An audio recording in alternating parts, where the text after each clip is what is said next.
How are you? Videos 40 some days. Well, I suppose, but only got 26 to go. Right, exactly.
Welcome.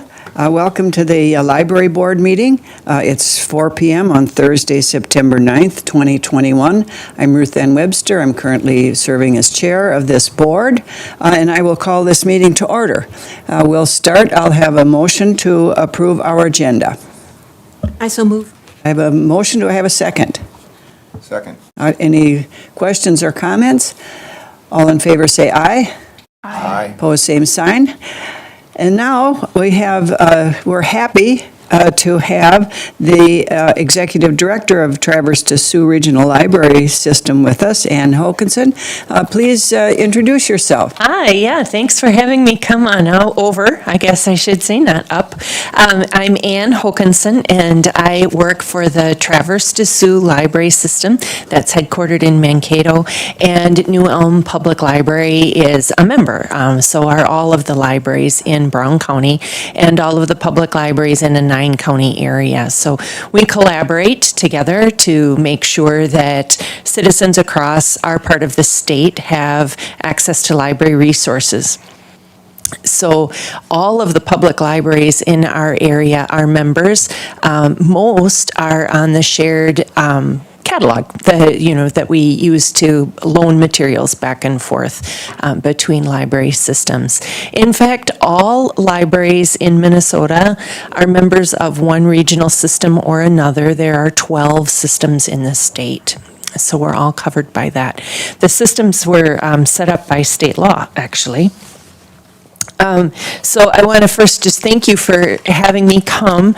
I had a chance to visit with the Faribault County Library Board a month or two ago, and I just want to say how great it's been to see what are the similarities and differences between boards and board members and how they operate, how they function. And if you ever get a chance to visit another library board meeting, I hope you take advantage of it, because it's been probably one of the more eye-opening aspects of the job that I have now is getting to see that variety. So I assumed things were always the way that they had been where I was, and that's not the case at all. So just a little bonus tip.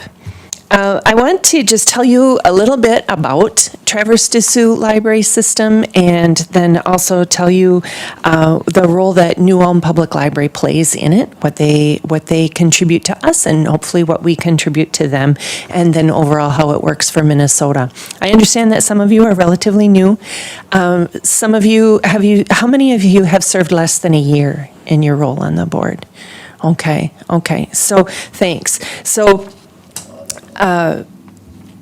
the Travers Dessous system is set up by statute, so that's why we exist. And then what we specialize in and what we choose to focus on is more a function of what the members want and what they most need. So every system across the state operates a little bit differently.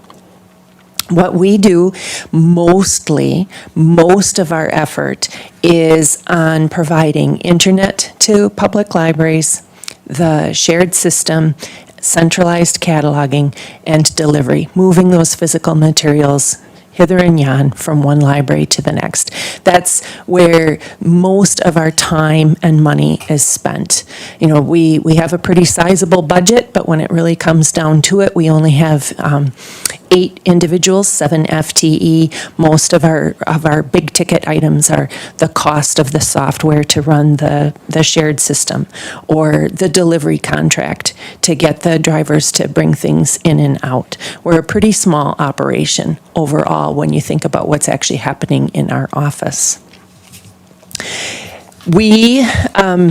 The goal is to help libraries focus on the parts of the work that they can most efficiently and best do: customer service, direct reference, all those important programs, really responding to local need, and then take some of the behind-the-scenes work to try to make that more efficient and more cost-effective. You can imagine the costs that would be involved if New Ulm Public Library had to use the USPS to get books individually back and forth, instead of using some sort of centralized delivery system, which is, what we do.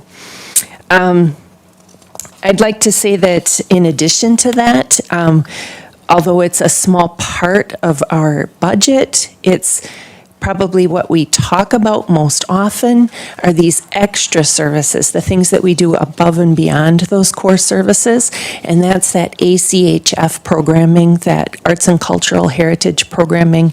It's a relatively small part of our budget, but it takes, it's fun. It has a terrific impact on our communities, and we talk about that quite a lot. And then we also do a lot with training and education for staff. I know that you just, New Ulm Public Library you closed, right? For the first ever all-staff day for our region, and we do other things like that as well. And consulting. We answer the phone for libraries, and you can imagine that a library director in a smaller community might not have too many people to get a second opinion from, and we're often that second opinion, and especially in terms of technology. Also, you're lucky here, you have your technology systems here, but many of our libraries that are members are in very small communities where they don't have that kind of support. But we still offer the same level of internet service in every library regardless. So we kind of try to even out the playing field, and I would say that in general is what the library systems try to do. The concept is that every citizen across Minnesota will have access to basic library services. That doesn't mean every citizen has everything. There are a lot of systems and cities that have far more than we do in TDS, many more e-resources, access to like language learning databases, more ebooks, more programming. They're richer. We're sort of middle of the road when it comes to that. Overall, Minnesota does a pretty good job with its library services. One of the things that we're especially lucky to have is that Paulina serves on our board. She's worked in a lot of other places, so she's able to bring a different perspective to our board and gets us thinking about things in a different way. Another real strength of our region is that we have people serving from every county on the board. Carl, as you know, is the representative to our board. And just like this board, it turns over and we're constantly getting new ideas. And we strive to just keep continuing to improve. So that's what we do, which is, a lot of automation, a lot of delivery, a lot of computer stuff, and then generally trying to be as useful as we can. We do have a strategic plan. I included it in your packet. It's largely a focus of some areas that we are especially working on above and beyond those core services. Whenever we're talking about what it is we want to accomplish, we're always putting that little star there saying, yes, but don't forget, you have to do the internet, you have to do the delivery, you have to have the catalog working. And you help pay for it. So one of the significant items in your budget is your TDS member fees. Different systems do it differently, but in our region, the way we do it is we have our TDS board set our budget, and then we go back to the members and help figure out how we're going to make up the difference between the money that we get from the state and the budget. The amount of money that we get from the state is very set in stone. The only way to get an increase is for the actual law to change. And so the only part of that budget that we can impact at all is that member fees part. When I first began about 5 years ago, member fees was about 25% of our budget, and now it's about 30%. And that makes sense because the other numbers never change.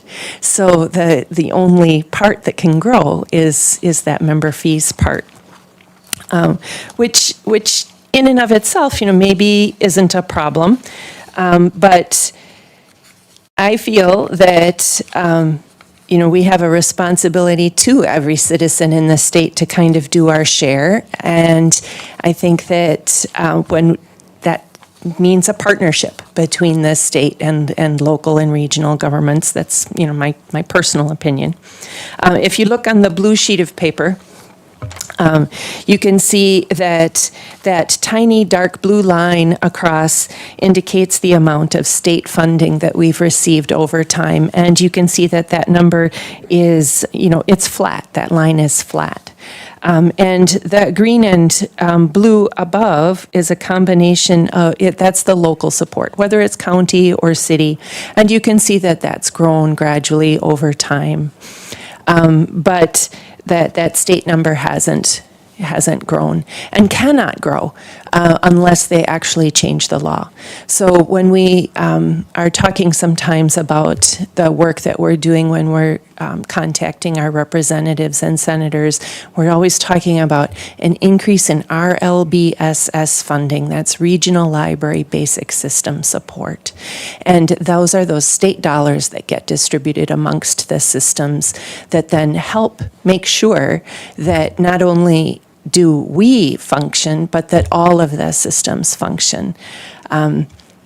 It's the libraries, modern libraries are a network, and we say all the time, you're only as strong as your weakest link, and we have systems in this state that are really in quite a precarious financial situation. We're not there, but TDS is in sound financial shape. We get, our local governments are doing their share, probably more than their share, in my opinion. I think the state should step it up. But we borrow books from Alexandria. We borrow books from Worthington. If those systems aren't strong, we can't do that. So that becomes very important, I think, in my opinion, will become increasingly important as we continue to share things and develop more things like more statewide resources. So that's my little hobby horse, or my soapbox today, is that's an area I think that we all need to work on. And that I would ask you to consider working on. It's one thing for me to say our library system needs more money, right? Of course, right? I'm going to say that. It's entirely different if a citizen board that's overseeing a library speaks up and has their opinions and their reasons and is talking to their representatives about what they think should happen. So I urge you to learn more about that. I want to, let's see, I have to check over my notes here. I want to just remind you that I was going to say what New Ulm does for us, and they're a very strong partner in our system. They're leaders in ideas. They participate on all of the committees that we have. They're very strong lenders. They have, you really invest well in your collections, which helps the whole system. The staff are always at the table helping solve problems and create new ideas. So that's another way that you contribute. Do you have any questions for me? Yes, I was going to open it up to questions. I know I have one. I'm very interested in your delivery system. I mean, how close to the Amazon warehouse system is it? Do you have little trolleys going around? I'm interested in just the logistics of how this works. Me too. As you can tell, probably I'm sort of a graph and numbers person. I mean, that's kind of that's where my heart lies. And the delivery system right now is statewide, is very manual. So there's a lot of physical handling. So if you imagine, okay, the book is in Alexandria, Minnesota, and you need it.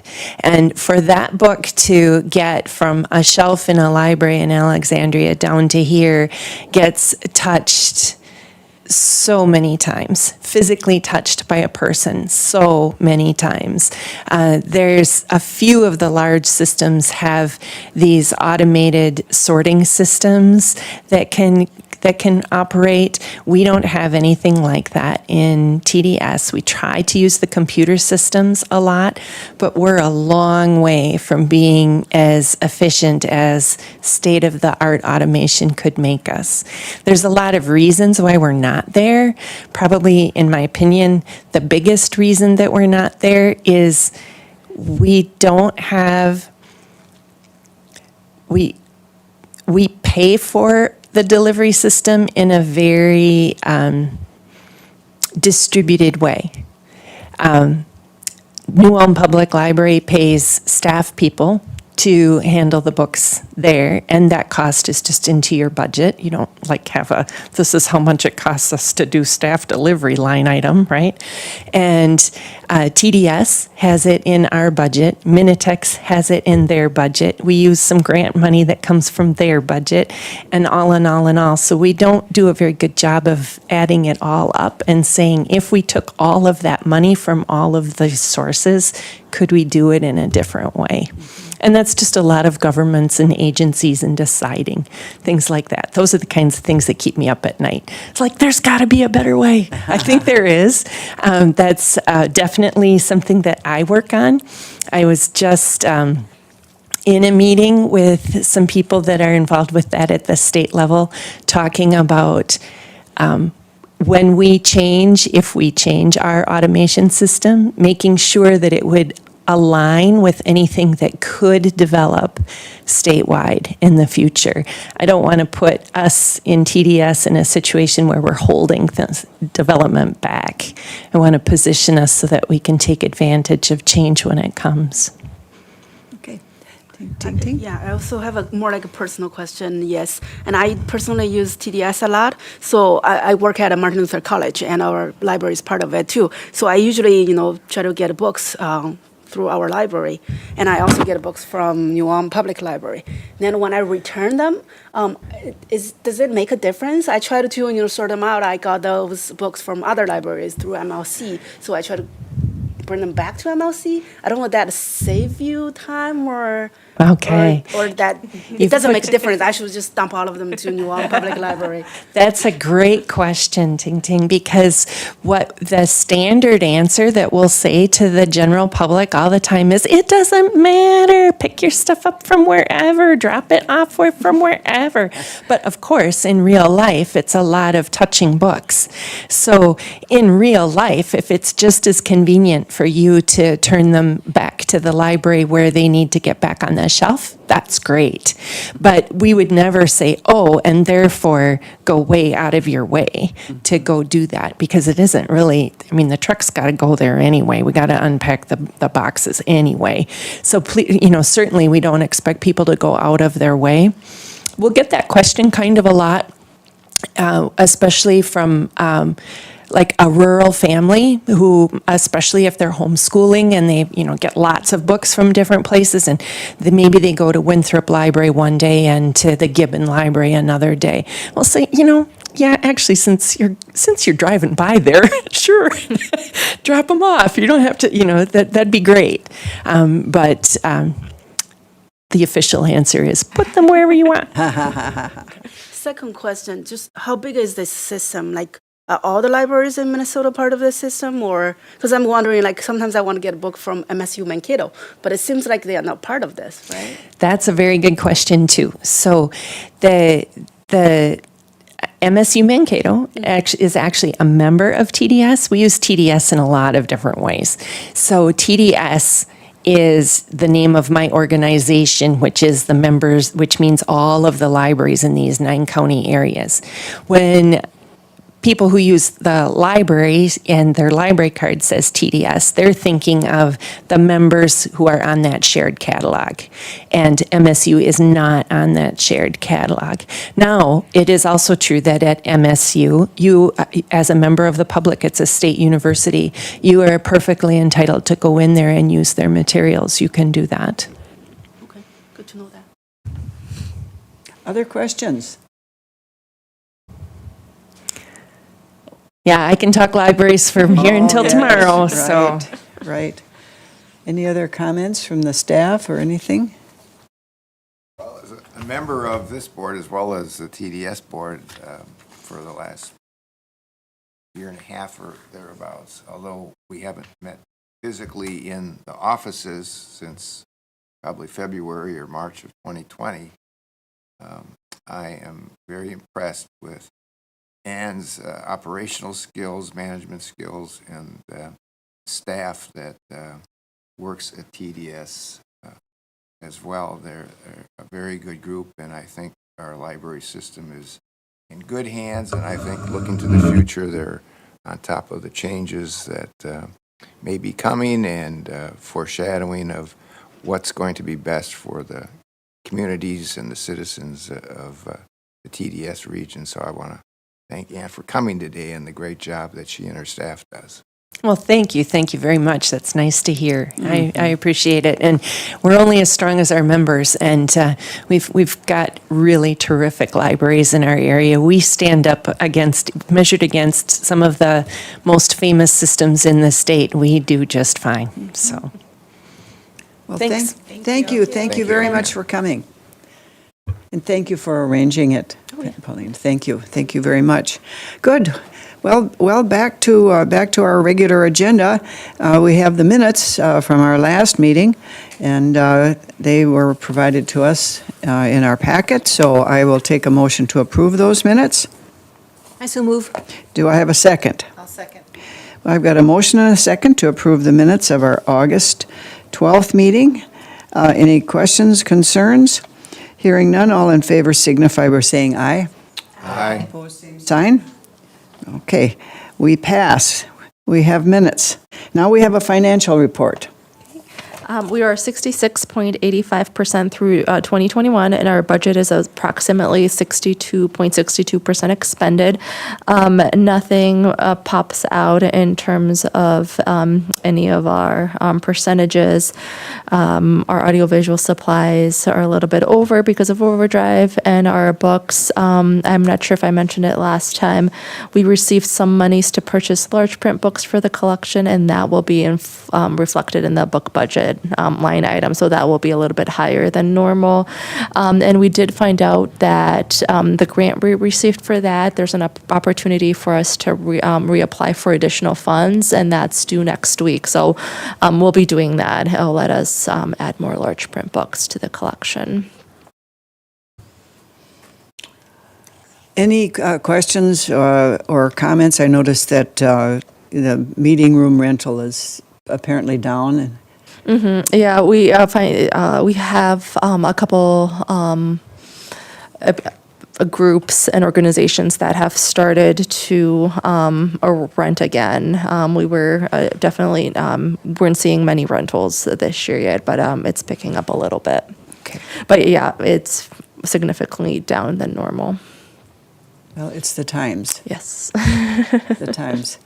Anyone else notice anything they want to call out in the financial report? Hearing none, let's move on to the regular librarian's report about your activities and the statistics. Sure. Our senior outreach has started at both Ridgeways, Orchard Hill, and Oak Hills. And then CTS and the city's IT director completed a wireless project, which was funded through Travers to replace the library's Wi-Fi access points, and that was completed on August 24th. And something else to note, the Minnesota Management and Budget approved the library's end grant agreement paperwork for the library's Minnesota Library Construction Grant for the LED lighting project last week. So I talked to the state library program specialist with State Library Services, and she believes she's going to be encumbering the funds, so we should see that in the next couple of weeks. Great. Any questions? Any questions, comments? Pauline, I noticed in your report that you had a meeting with city staff, I believe, about a new payroll system, Yes. time cards, and having my background and knowing how that used to work, and the obligations of the department heads to monitor time records for staff, is this going to be more or less of your time or in administering and monitoring time records or less time? I believe it'll be less time. It'll be automated, and it was a demonstration of a system that works with the finance department's encode system. So everything would be in the system, and that includes staff members being able to input their timesheets into the system in one way or another. That hasn't really been determined how. And also vacation requests and things like that, which I'm excited about in terms of being able to track it better. And to see there might be an option where we could view like a calendar of when individuals have requested off and things like that. I would be able to see individuals' balance of what they have available too. So I think that would be very handy than how we have it working right now. However, it's very much preliminary. The city doesn't see us implementing it until probably late next year. It's about maybe 9 to 12 month process. Are you, or are they working on the issues of accuracy and correctness so that there's a Yes. monitoring of those issues? Yes, especially for example, the library wouldn't particularly. For the most part, everyone works from the library, but there's other departments within the city where people travel in between spots, doing different things. So they're working on, I believe, like IP authentication and an ability for people to log in and out in some way. And I think they're trying to determine how to do that. Okay. Does that bring up any other questions? Otherwise, we'll move on. Okay.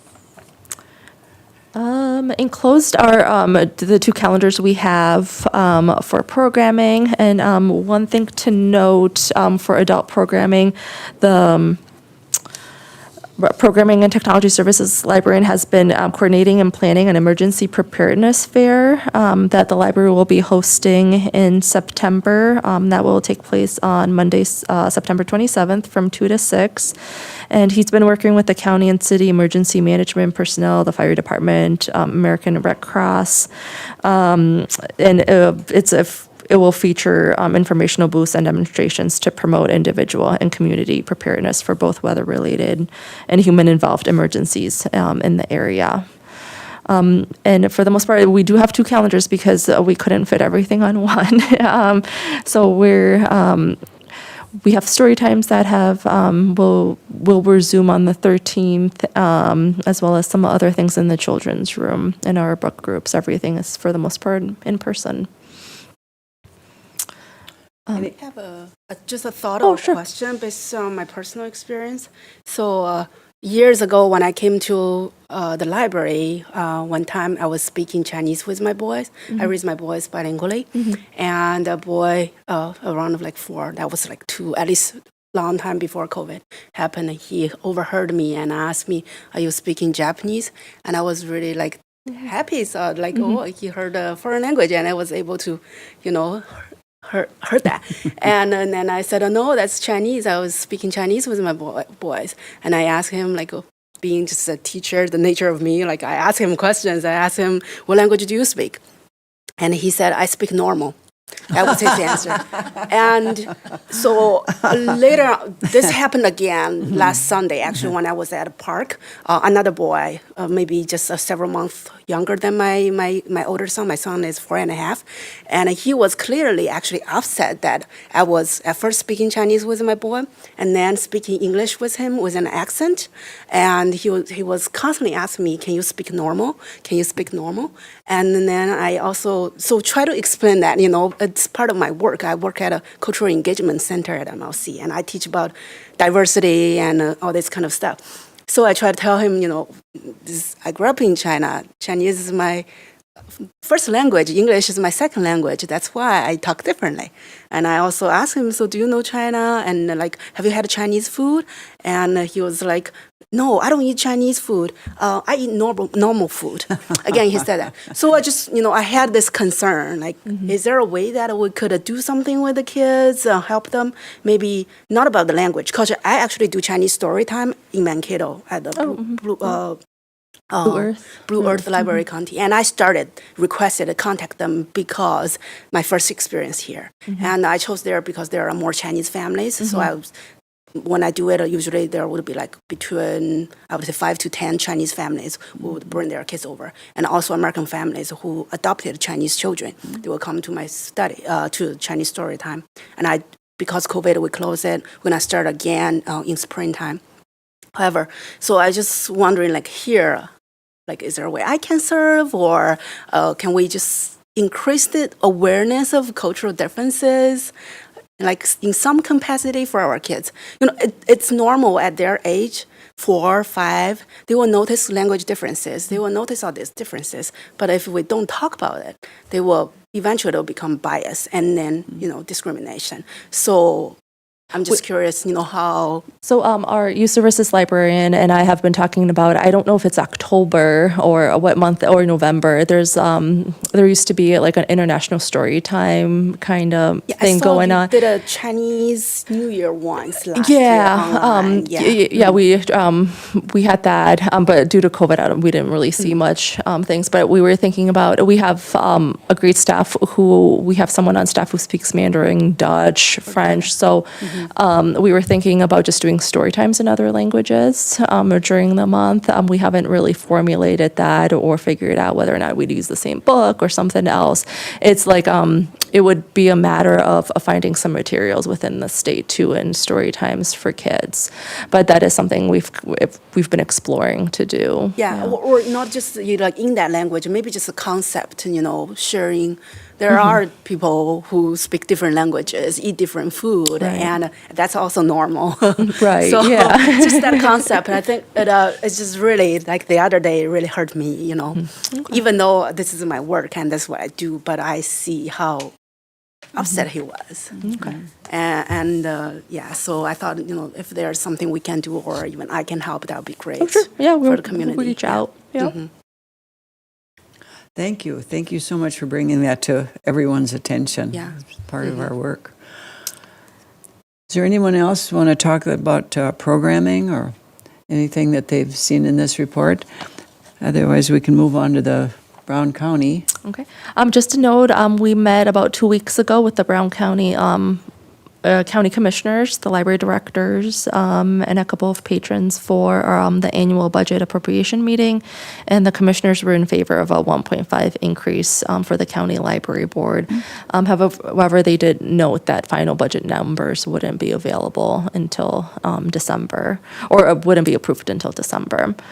We do have a county library board meeting in November too, but I imagine we usually split that appropriation 5 ways amongst the Brown County libraries, and I foresee that's what we will do for next year as well.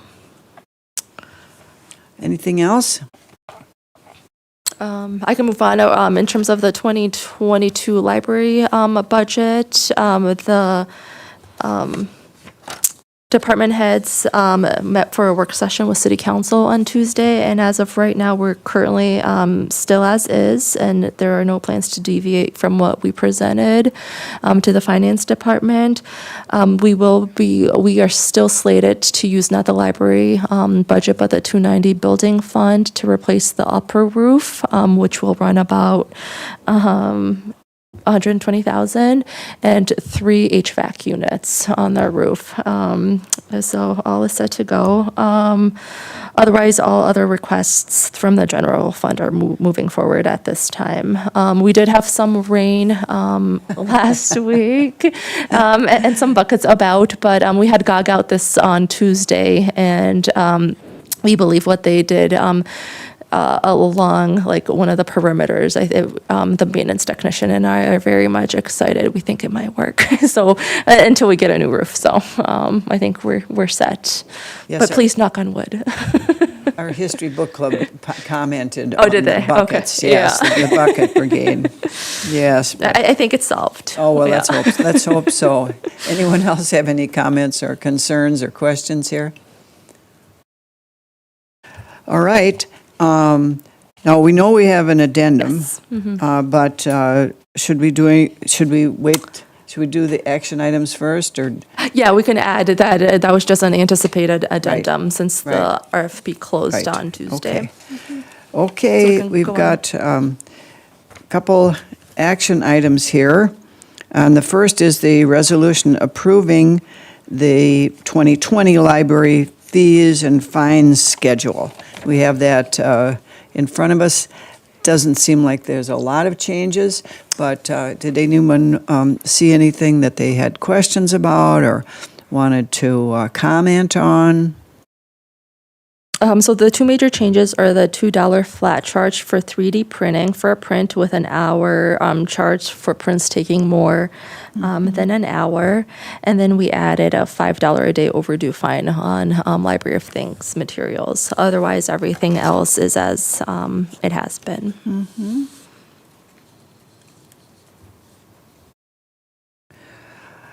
So,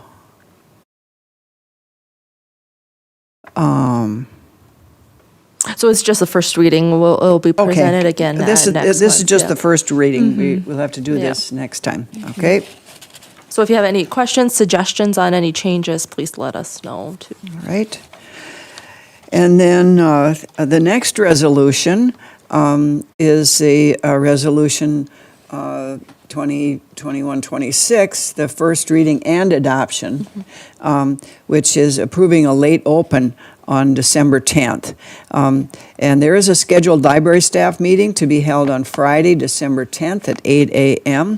And we have worked with the police chief to dedicate the meeting to ALICE training, which is an acronym for Alert, Lockdown, Inform, Counter, Evacuate, otherwise known as active shooter training. The full training is approximately 4 hours, and we have newer staff members who have not gone through that training. We're asking the library board to consider closing the library for 3.5 hours to reopen to the public at 1 p.m. And assuming it's approved, the change will be advertised through a press release to the New Ulm Journal and hours sign and a website notice and so on. Any questions of that? Any questions about that? Otherwise, I will accept a motion offering that resolution. I'll move. Do I have a second? I'll second. Do we have any other discussion about this? Hearing none, April, can you call the roll? Sarah Berger. Yes. Margaret Blomberg. Yes. Gabby Budensky. Yes. Geraldine Jelberg. Yes. Justin Sauter. Yes. Bernice Schmitz. Yes. Peyton Schwartz. Yes. Ruth Ann Webster. Yes. Carl Zeidler. Okay. And in other business, before we get to a thank you, and the resolution passes. One follow-up question. Is attendance by staff at that Alice training, is that mandatory? Yes. We, I think the last time we had it was either September or October of 2018, and we've seen newer staff members, yeah. At least half of them, at least half of the library aides, yeah. Well, in other business, the staff has provided us with a lovely letter from a patron just telling us what a wonderful experience she had at the library. So that's nice to hear after the active shooter training, which is kind of a downer, but anyway. Yeah, I was planning on adding those in. Because once in a while, we get note cards and things, and, they're just kind of nice, yeah. Okay. So then what I need next is a motion to suspend the rules for action on the addendum. Can I have that motion? Sure, I'll say move. Okay, a motion to suspend the rules so we can consider the addendum, which has to do with the carpet replacement and bookshelf moving. Do I have a second? I second it. A motion and a second. Any questions or concerns, comments?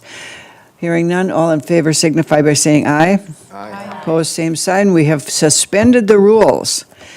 And now if I can you find things? Yeah. Yeah, that's it. So I can read the resolution. you want to talk about this? If you want to read it, I can take any questions after. Meetings.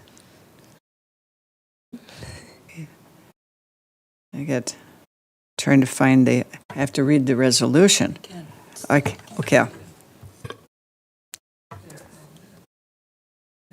There we go. Thank you. We have an addendum.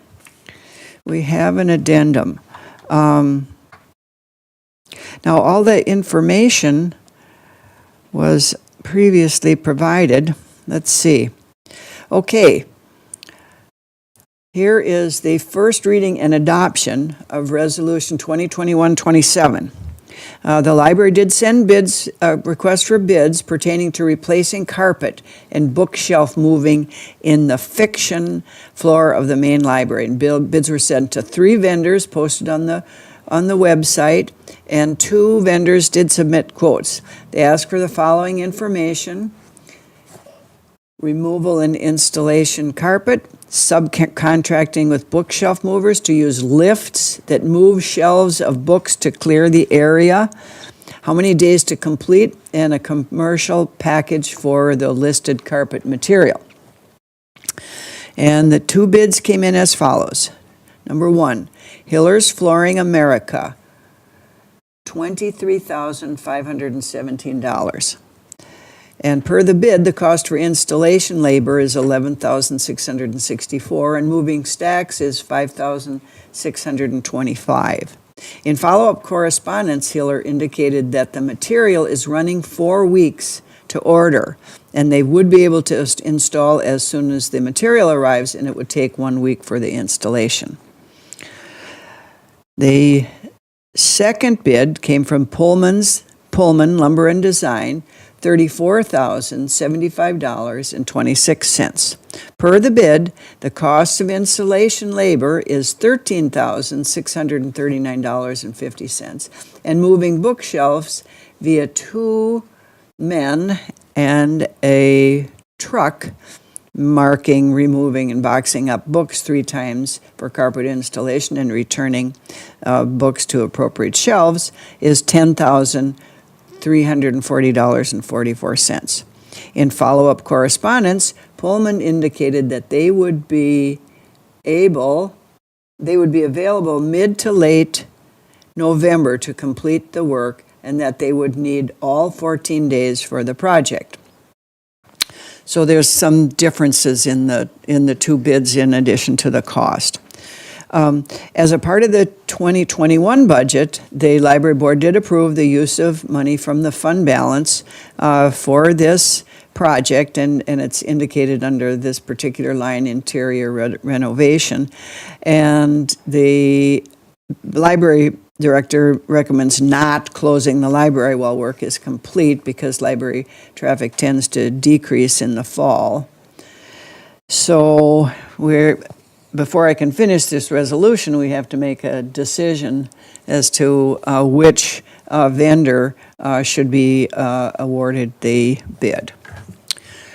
Now, I apologize for not knowing this, but when we approved using money from the fund balance, did we indicate how much we were willing to? I think we budgeted about 20,000 last year for this year. Yes, okay. And that's just out of the general fund when we did our budget process for the 5-year carpet replacement. We have it in there. Okay. Who's headed? Does someone have any thoughts or opinions about this? When we went the previous time we did this, we went through Hiller, correct? No, we went Pullman. Oh, we did go through Pullman. We did Pullman. So when we did Pullman upstairs, just the main floor. the main floor. Yeah. So we did end up going through Pullman, and that was how many years ago? That was we rebid it last year, so it was completed last year at the beginning of COVID. Okay. So we were closed. We were closed when that happened, so it was right after the painting, or around the Yeah, same around time. the same time. I think they started in about April or May. I know we were doing. We had just started contactless pickup, so we weren't open to the public. But in terms of for this work, we would, since it's on the lower level, we would more than likely rope it off and suppress that collection from the system, so it wouldn't be available for a little bit. And then if Hiller would move it, so the main difference between the two is it sounds like Pullman would box all the books up and take them offsite, whereas Hiller would just move the bookshelf, which was requested in the RFP. But depending on how they move it, they would still not be available. But I think that's the faster, that would be the, that's why they would only take 1 week compared to Pullman. But me being optimistic, I figured we could like kind of sneak in there and get books, but I don't think that's doable. Right, so just to repeat that, the main difference is that the Hiller proposal more closely follows what you asked for, which is bringing a piece of equipment in and picking up the shelf And with moving the them. books and putting it down. Yeah. And that was at a cost of $5,625, whereas Pullman would be hiring that, basically contracting to that business, 2 men in a truck, to 3 times remove the books and put them back, and that is $10,340.44. If my memory is halfway accurate, it seemed to me that the last time we dealt with carpeting in the building, we had some issues with timing and delay due to the weather and the leaky roof, and we wanted maybe to save the project until we were sure the roof didn't leak. And then there were some issues with respect to the bids not necessarily answering all the questions of the RFP. Are you comfortable that both of these bids reflect what was requested on the RFP? And that have you had any discussion with Pullman's as to their submittal with respect to the removal of the books and boxing versus what the proposal had required or requested, rollers to move the shelves? Right. Going back to the roof, in terms of, there is one spot right now off the upper roof that does go on to the fiction floor. But I was just mentioned to one of the other library board members before the meeting, we are, GOG was in on Tuesday and ended up kind of fixing what we think would be the issue before the upper roof deck is replaced. So I think that will fix it. In terms of contacting Pullman about the moving, no, I have not talked to them in terms of the boxing of books. They, when I did the walkthrough with them, they indicated that it was more costly to use the shelf movers in terms of subcontracting with someone else. So, I mean, they do, for the most part, everyone, I did reach out to both of them in terms of how long it would take them and when they would be able to start, which was also in the RFP. But the main difference between the two would be, one is using bookshelf movers to lifts to move, and the other is not.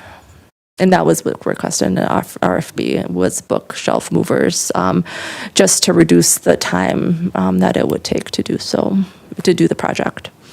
Well, the concern is that we've got Pullman that's a lot more than Hiller. It's a lot more than It's Hiller. a lot more than Hiller. And for some reason, Carl, I remember some sort of situation like this before.